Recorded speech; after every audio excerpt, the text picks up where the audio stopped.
Yo, what is up guys? Chris Ramsay here and welcome back. Today I'm going to teach you something really cool. This is a mentalism effect, basically a mind reading effect. How you can correctly predict the name of a city, the name someone's thinking of, a number, playing card, anything at all. This is a very old magic principle, a mentalism principle, and it is something that you're going to be able to perform straight out the gate, and you won't need a million props to do this. A lot of you guys are really intrigued by the mentalism that I do with playing cards, especially when I get them to think of something and then divine it. So this is going to be a very basic way to get that information and to be able to reveal it in a very cool and magical way. So if you're just getting into mentalism, a really good resource, by the way, before I get into the performance, because I did perform this and the explanation, I'm just going to show you guys this here. This is 13 Steps to Mentalism by Corinda. I'll leave the link below. I'm not teaching really anything out of this because this is really sort of heavy stuff, although this principle that I am teaching today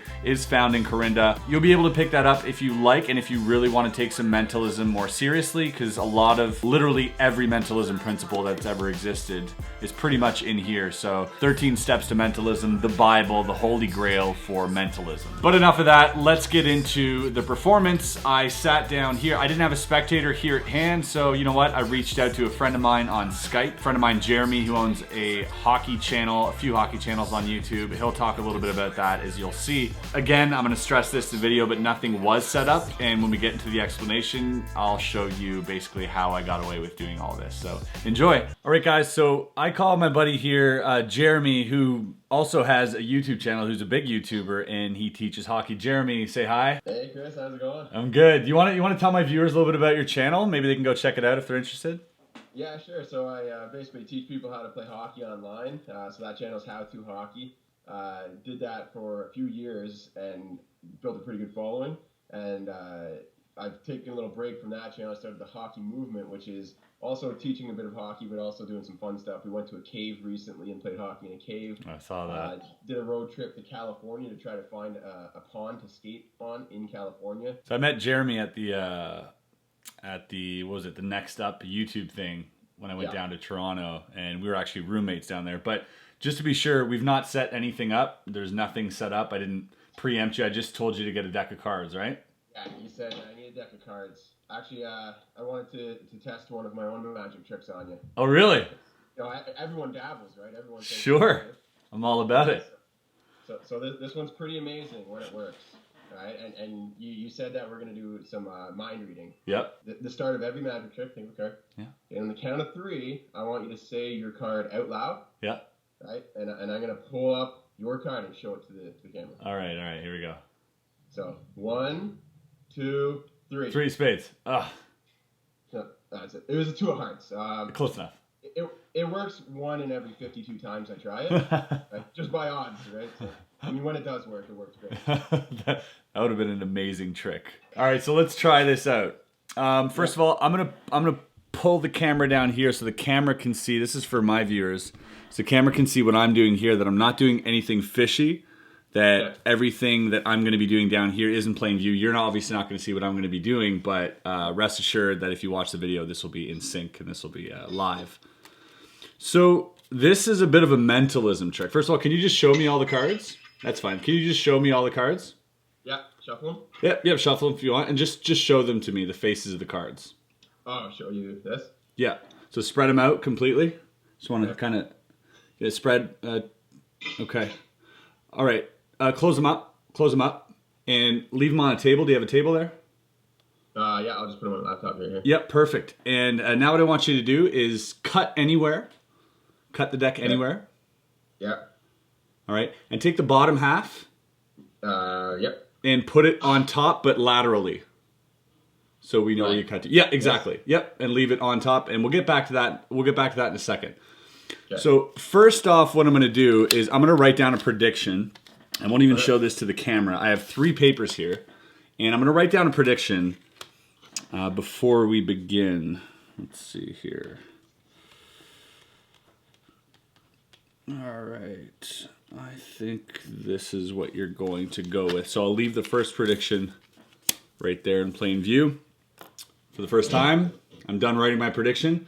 I want you to just say a random number. Any random number at all. 3. 3. Okay, a lot of people actually say 3. 3 or 7 are like very common. So let's make it. I was gonna say 8, but because we spent time, I thought you might know that my favorite number is 8. So I didn't know that, but I should have. But okay, let's make it a little bit more intricate. Think of a 3-digit number. Just name it out loud for the viewers. A 3-digit number, any 3-digit number. 3-digit number. Yep. 128. 128. Okay, so I've got my prediction here. That's already been done. Next thing I'm going to ask you is, before I ask you, I'm gonna write down. Look at me. Look in the camera for a second. Okay, I'm gonna write this down. I think this'll. Yeah, I think we'll go with that. Okay, perfect. I'll set this one aside. I'd like you just to give me the name of someone that's really close to you. The name, maybe not your wife because I might know that, or just someone I might not know. Just the first name. We'll say Mason. Mason, which is my little guy. Mason's your son. Yeah. Okay. But we didn't spend that much time together at YouTube, eh? Right. So, okay, perfect. And so, lastly, let's do this. Maybe we can do. Okay, we'll do this now.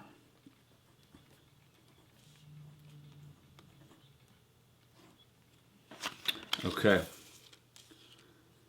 So lastly, what we're going to do, I just wrote down the last prediction, by the way. Show it to the camera. And the last prediction predicts the card that you cut to. Okay. Okay, so, right, and I have no idea either. None of this was set up. So I want you to lift off the top packet, lift the top packet off.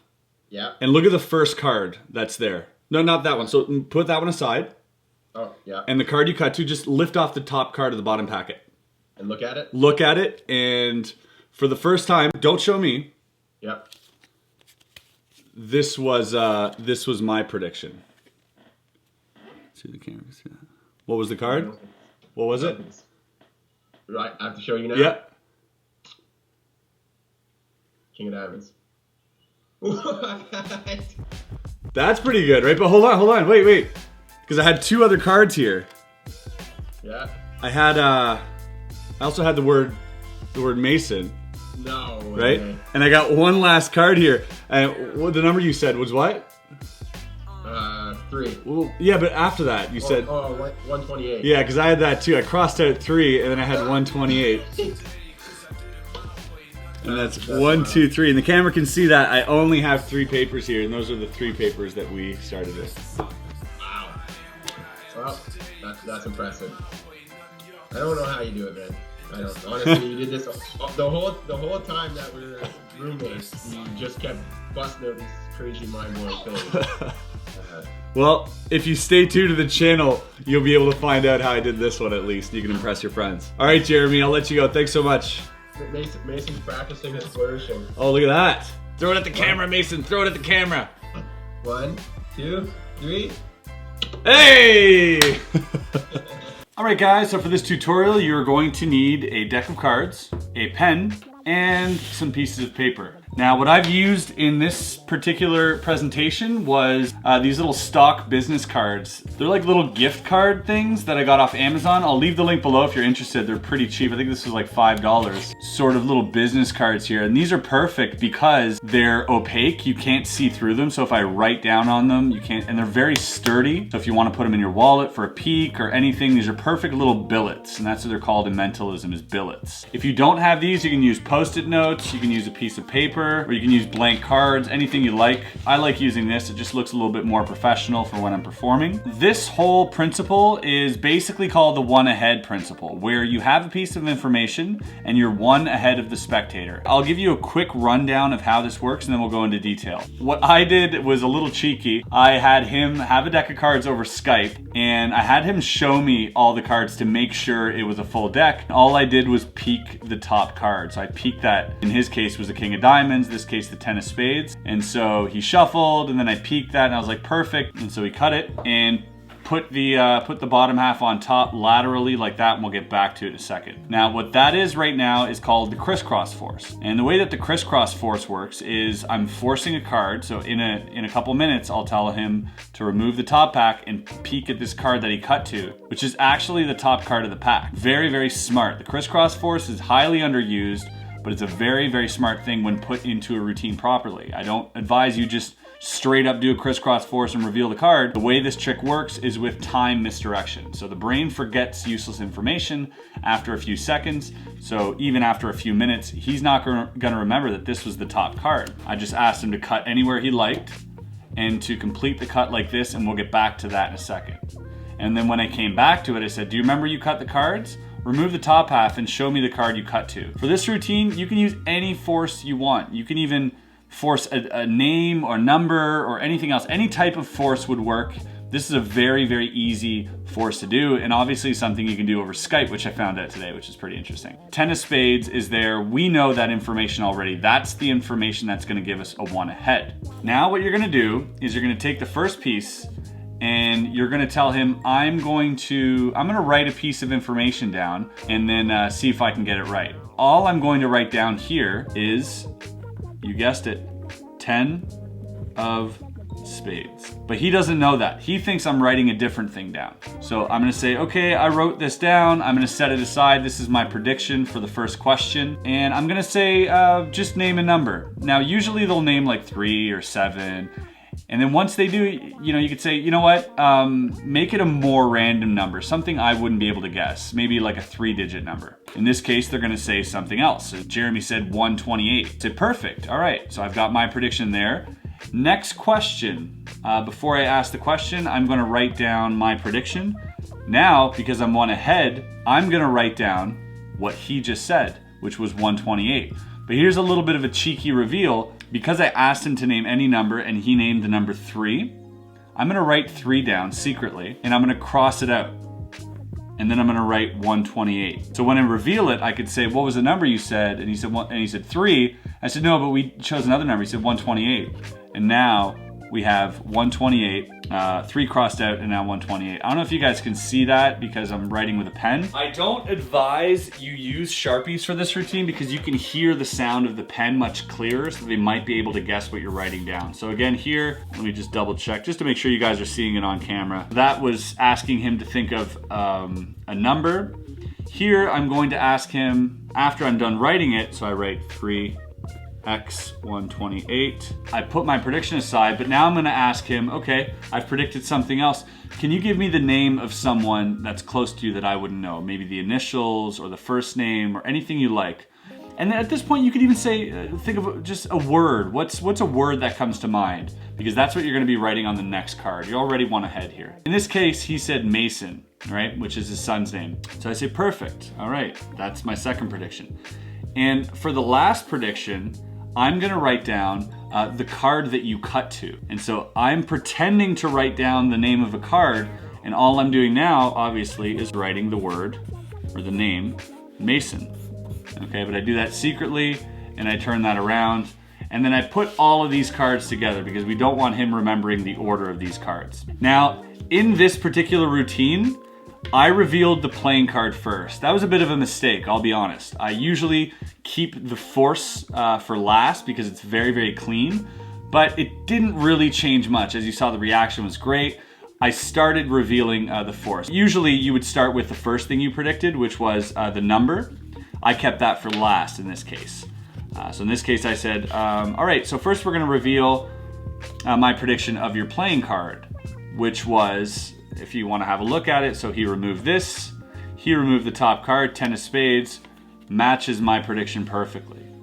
Next, what was the name of the person? And he says Mason. I say, that's exactly what I wrote down, Mason. And then lastly, I asked you to say a number. What was that number again? And he said 3, and I said, no, but there was another number. He said 128, and I said, yeah, that's what I got. See, I crossed out 3, and I wrote 128 when I was sure of that. That always makes for a really good reaction. And in this case, you can do whatever you want.